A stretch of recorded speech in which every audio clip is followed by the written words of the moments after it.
we gesture a lot to make ourselves understood, but sometimes we can misunderstand other people's gestures. And if we don't think about the context of what they're gesturing, we miss the whole point of it. We were talking about this at lunch today. I think the most glaring example that I can recall from my life, I didn't realize she was this young, but my sister, who is Charla's age, was about JoJo's age at the time, 3, 4, somewhere in there. And we were leaving our church in Norman one Sunday morning. We'd walked out to the parking lot, we'd loaded in the car, and as my dad put it today at lunch, my sister always had a problem with cars. She wouldn't want to get into the car. She was a strong-willed child, which apparently runs in the family now, because we get to experience that. He said it was always a fight to get her to get in the car. So one particular Sunday morning, we're loaded in the car, we're leaving, we're pulling out of the parking lot, and everybody just starts waving like crazy. And my parents are just waving by, thinking everybody's just excited to see them on this day in particular. They're just waving. It's not until we got out to almost to the road, to the highway, that I told them, Chelsea's not buckled in. My sister had unbuckled herself and had opened the door and was hanging half out of the car. So they stopped and buckled her back up. And they might have whooped her for, because this was not the first time something like that had happened. But they got her buckled back up. They, I think, engaged the child locks on the door, and off we went. But it still just cracks me up, the thought that they thought everybody was waving just to be super friendly. And now looking back on it, I think, why did they think that day of all days everybody just got real excited to? But you don't always assume half of my child is hanging out of the car. So we without context, you really miss the importance of that waving gesture.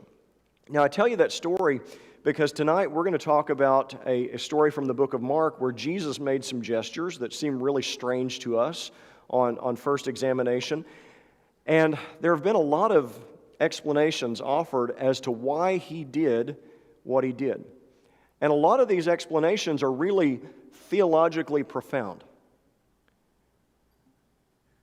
But none of them really fit as I'm reading through. None of them really, I don't know. I don't want my reading of Scripture to be based on feelings, but as I'm reading through, none of them just felt like the explanation. And I realized this week, and I've read some other commentators that make me think, I'm not completely out in left field here, because I'm not the first person ever to think about this. But if we look at this story in context and look at what was going on, we'll understand what Jesus was doing. Because there's a very simple explanation for what he was doing that also tells us something about the character of Jesus. So we're going to be in Mark chapter 7 as we continue our study of the book of Mark and come to this story of healing and the gestures that Jesus made. And if you would, once you find it in your Bibles, if you in Mark chapter 7, once you find it, if you'll stand with me as we read. If you don't have your Bible or can't find the passage, it'll be on the screen for you. But we're going to be in Mark chapter 7, and we're going to look at verses 31 through 37 tonight. And this says, again, departing from the region of Tyre and Sidon, he came through the midst of the region of Decapolis to the Sea of Galilee. Then they brought to him one who was deaf and had an impediment in his speech, and they begged him to put his hand on him. And he took him aside from the multitude and put his fingers in his ears, and he spat and touched his tongue. Then looking up from heaven, he sighed and said to him, Ephphatha, that is, be opened. Immediately his ears were opened, and the impediment of his tongue was loosed, and he spoke plainly. Then he commanded them that they should tell no one. But the more he commanded them, the more widely they proclaimed it. And they were astonished beyond measure, saying, He has done all things well. He makes both the deaf to hear and the mute to speak. And you may be seated. So we look at this, and as I said, Jesus did some things throughout his ministry that look odd to us until we look at them in context. This one, though, I'm reading it and trying to understand why in the world is Jesus sticking his fingers in the guy's ears and spitting and touching mouths. What is happening here? And there have been all kinds of, and I'm not going to go into all the explanations that I've read where people try to make this they try to make some sense of it, and I think they fall just a little bit short. So I've asked, I haven't really told him what we're going to do, but I've asked my lovely assistant to come up here, and we're going to mime this out. Because I think the explanation is in the text for us, if we consider what we know about this man. Now, what did I tell you, or what did it say in there that we know about this man? He was deaf and mute, which means he couldn't speak and couldn't hear. Okay, so imagine you can't hear, plug your ears, and I come to you and I start explaining everything I'm going to do.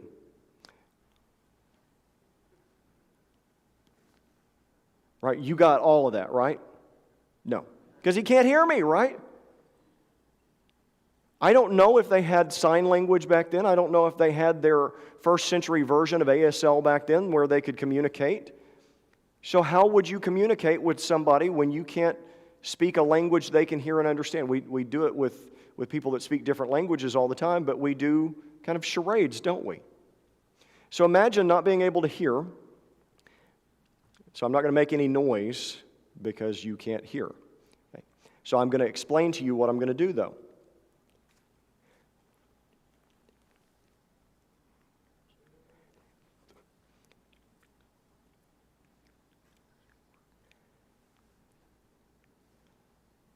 And then he healed him.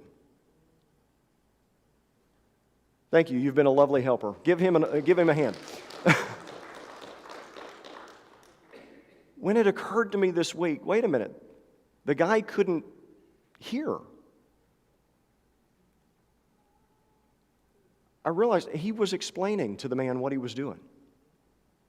Because again, it really, when I read that, I know this is not what it says, but when I read that about him sticking his fingers in his ears, I think of how dumb kids in junior high used to try to lick their finger and stick it in my ears and how irritating that was. And I thought, just the whole thing made no sense to me. But he can't hear. And so instead of explaining, I'm going to heal your ears now. Or here, let me talk to you like you're a stranger in our land. I'm going to heal your ears now. You know, it's not going to get through. He knows, the man I'm sure knows that he's been brought to Jesus because he's this healer. And so Jesus is telling him, I'm going to heal your ears. Because I know you can't hear, so I'm going to heal your ears. He's touching the man's ears to let him know what he's going to do. Now, the spitting is also questionable. And there were other times, I really look forward to sitting down and trying to understand why he made clay with his spit for the blind man. But fortunately, I didn't have to do that for this week.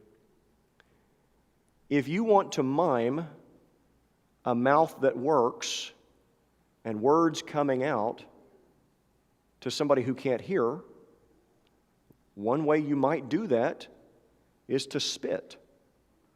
The mouth, I'm not going to do it up here, I almost did, but we're indoors, so that's not a good idea. The way it demonstrates that the mouth functions and demonstrates something coming out of the mouth. And then he demonstrates the mouth working, his mouth working, and touches his mouth, and touches the man's mouth. I believe he's miming to the man, your mouth is going to work just like mine. And suddenly, what Jesus did doesn't seem so crazy. Which I know Jesus is not crazy. So when I come to crazy things that seem to me to be crazy in the Gospels, I have to go into it with the assumption that I'm just misunderstanding something. But when we start to look at it in the context of the story and who he was dealing with, it starts to make sense to me. And like I said, I went digging after that and came up with a few other people that suggested that as well. So I thought, it's not just me. It's not some bizarre new interpretation I've come up with. But I think ultimately when it says in verses 33 and 34, he took him aside from the multitude and put his fingers in his ears, and he spat and touched his tongue. That's another thing. It took me a while to realize it doesn't say he spat like in his hand and touched the man. When I realized that's not what it says, it just says he spat, and then he touched his tongue, and then looking up to heaven, he's also demonstrating where the healing is going to come from. He's walking, he's miming and playing charades, for lack of a better word, everything the man needs to know to understand what's about to happen to him. Looking up to heaven, and even though it strikes us as odd that Jesus would do all of this and not just heal the man, I mean, after all, he could have said Ephphatha at the beginning and just, that was it. But instead, he took the time to explain to him, to communicate to him. Because imagine being dragged in front of a crowd like that. If you had a disability like that, you're deaf, you're mute, wouldn't you be a little bit self-conscious? Because we all know how kind others can be, right? People are always kind to, being dragged in front of this crowd, you can't hear what's going on, you've never met Jesus, but you've heard he has this incredible power, but you don't know what to expect. You'd be a little nervous, wouldn't you? Jesus could have healed the man right away. But instead, Jesus had enough compassion to walk the man through what was going to happen, to make sure he understood what God was about to do. Now, that doesn't mean that God always owes us an explanation of what he's going to do and how it's going to work, because we still don't understand exactly how that works, other than it's the power of God. We don't understand the physical mechanics of how God restored the man's ears and his ability to speak. But he doesn't have to explain that. But God, in his grace, gave an explanation of here's what's about to happen. Jesus showed incredible compassion to this man. He demonstrated compassion by communicating to him in a way that he understood. Jesus was putting him at ease and helping him, not just so he would feel better about it, but so that he would understand that it was the power of God that was about to show up in a mighty way in his life. Jesus demonstrated compassion another way. It's really subtle in here, though. He demonstrated compassion in the way that he sympathized with the man's need. In verse 34, it says that he sighed. Looking up to heaven, he sighed. Now, this was not a sigh of stress or irritation. We sigh all the time, or at least I do, and don't realize it.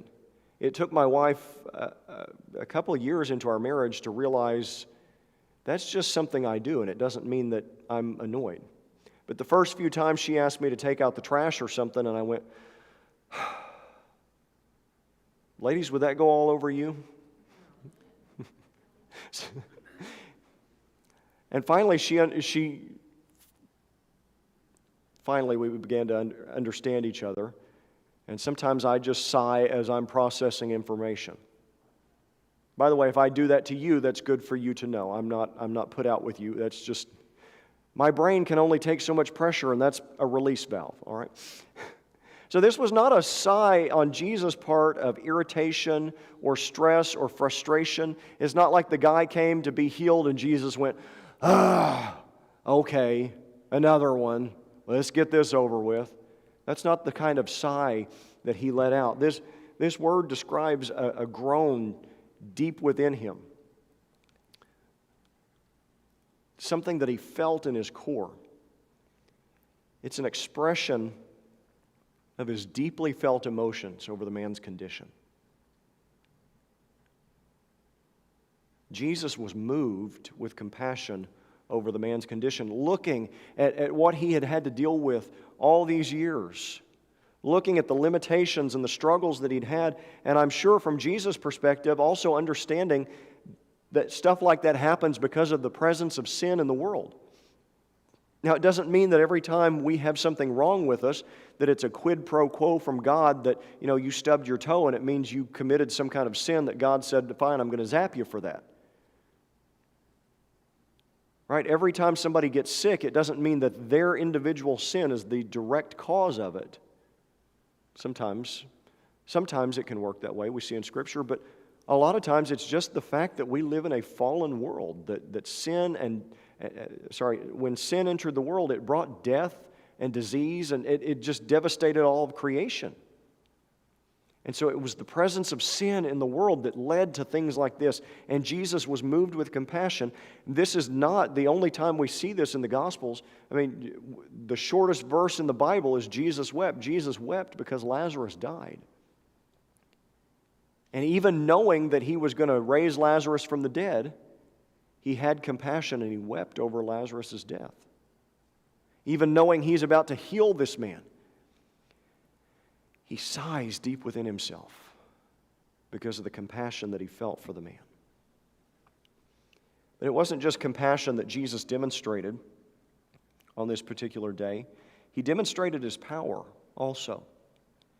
And one of the ways that he demonstrated his power, probably the most obvious way that he demonstrated his power, was by healing the man. Verses 34 and 35 tell us, "Then looking up to heaven, he sighed and said to him, 'Ephphatha,' that is, be opened. And immediately his ears were opened, and the impediment of his tongue was loosed, and he spoke plainly." So Jesus healed the man just by commanding him to be healed. It wasn't the fingers in the ears that healed him, although he could have healed him that way if he wanted to. It wasn't the spitting that healed him, although he could have done that. It wasn't the touching of the mouth. It wasn't the gesture toward heaven. It wasn't any of that healed him. It was the command to be healed. Jesus said it, and that's all it took. This is only possible because of Jesus' supernatural power. This is not a normal way that things work in nature. Because we have people around us that are sick or facing injuries and surgeries all the time.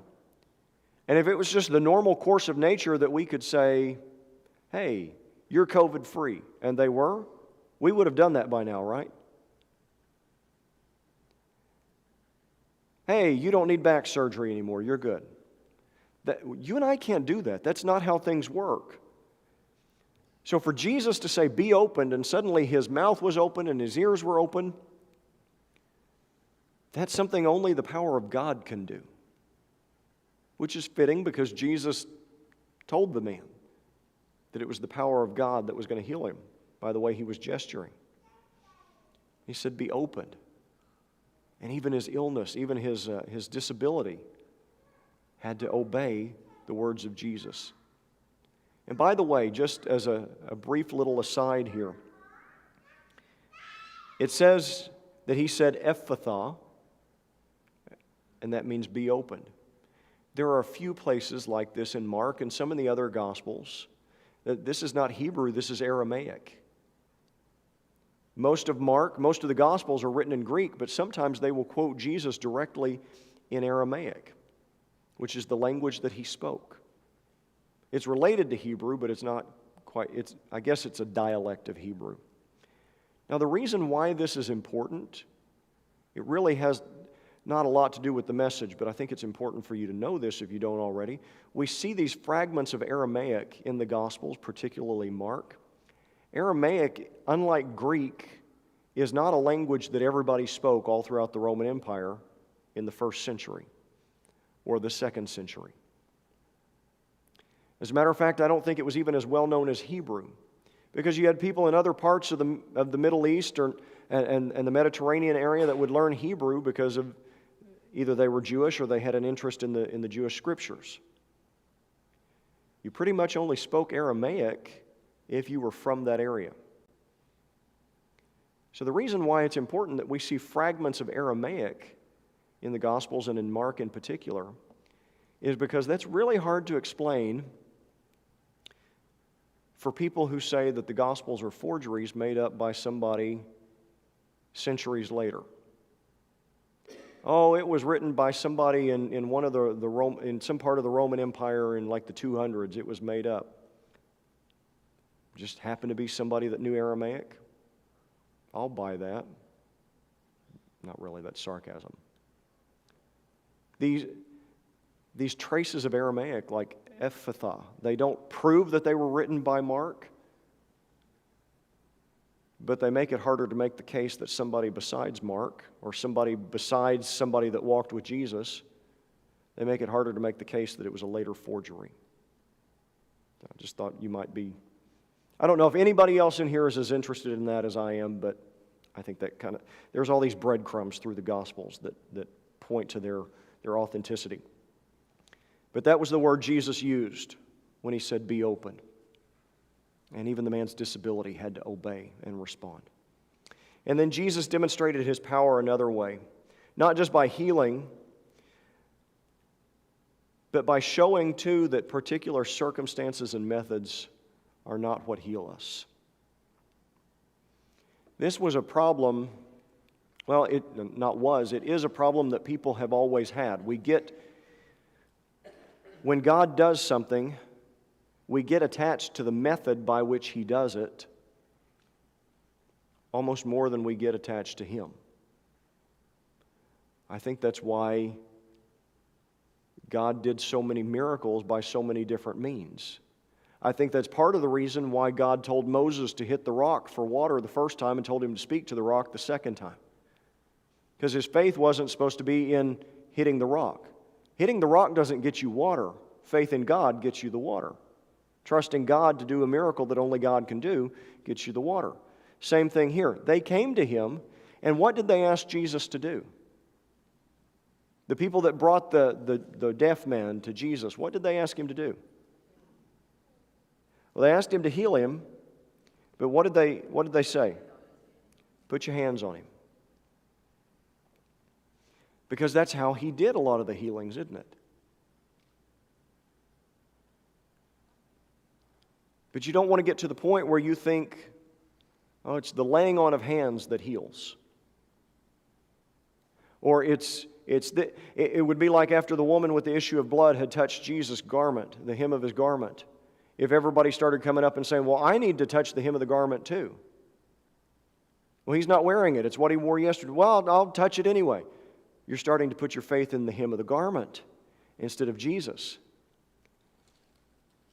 And so I think there are times that Jesus just switched things up, because you look at these miracles, and if he's doing them all just a little bit differently, the only commonality among them is Jesus. The only object or method or process that is involved here, the only thing that all of these miracles have in common is Jesus. And so we don't get the opportunity to put our trust in, well, if I just do this ritual, then I can access the power of God. If I just say these magic words, if I just do this combination of events, and then I can get what I want from the Lord. No, when the only common theme, when the only commonality among all of this is Jesus, we have to realize that he is where we're supposed to put our trust. Not the ritual, not the words, not the action, but in Jesus. Their healing didn't come from a particular circumstance. Their physical healing did not come from a particular circumstance.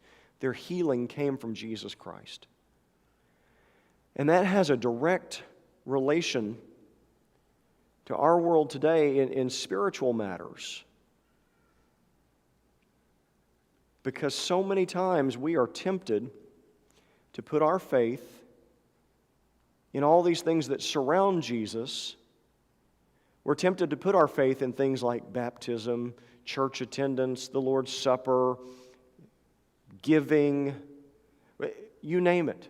All of these things that sort of surround Jesus, and they're not bad things, they're important things, but we tend to put our trust in these practices and these rituals, or even objects, things that we can see and experience, when really the only commonality, the only power in any of it is Jesus.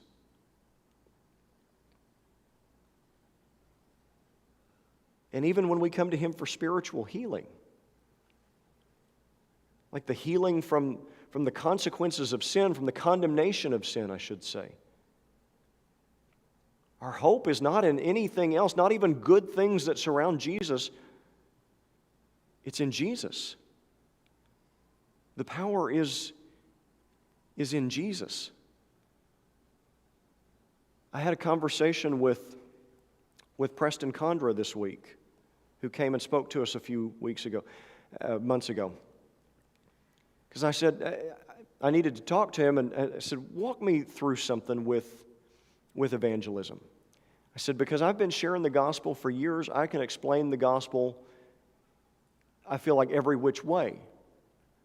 But there's something in me because of my upbringing or whatever where I feel like, well, you got to do something at the end so there's some kind of confirmation. And I know in my mind, no words, no prayer are going to save anybody. No ritual, and I tell you this from time to time, there are no magic words that are going to save you. Walking the aisle does not save you. There's nothing mystical about this area in time and space that makes it possible only here for you to trust Christ and be saved. I said, yet I find myself still after all these years talking to somebody about the gospel. I said, and I try very hard not to lead somebody in the sinner's prayer. Not that it's evil, but I've seen a lot of people walk away with false assurance because they said a prayer and they thought that was enough. And so I try to avoid that. And yet you still want them to pray something and confirm something just to close the deal, not to sound like it's a sales pitch, but there's got to be something. And we walk through some scriptures, and he's telling me, it says believe. He said, and you want to stay there and talk to them and answer their questions as long as you need to. But don't feel like you've got to put your faith and trust in a prayer or them signing a card or doing anything. Jesus said they've got to believe. The Apostle Paul said they've got to believe. And I know, and hopefully you know as well, if we were asked, do you have to pray a prayer and say certain words in order to be saved? Hopefully we would all answer no. And yet in our minds, even I have taught evangelism training, and even in my mind, there's still this attachment to what surrounds Jesus. And again, there's nothing wrong with praying a prayer. It's the feeling that we've got to. Even knowing it doesn't add anything to our salvation. And I'm not calling anybody out on their evangelism practices. I'm giving you an example from my life how easy it is to get attached to the things that surround Jesus, even the things that surround the gospel. And without thinking about it, put more trust in those things than we should, instead of trusting Jesus. The power is not in the prayer. The power is not in kneeling in front of the stage here. The power is not it. The power is with Jesus. Just like the power wasn't in the touch, it wasn't in the hem of the garment. The power was with Jesus.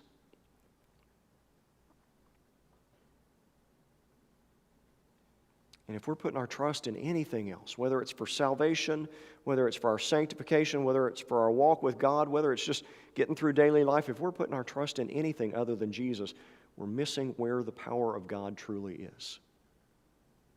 It's with God the Son who became flesh and dwelt among us.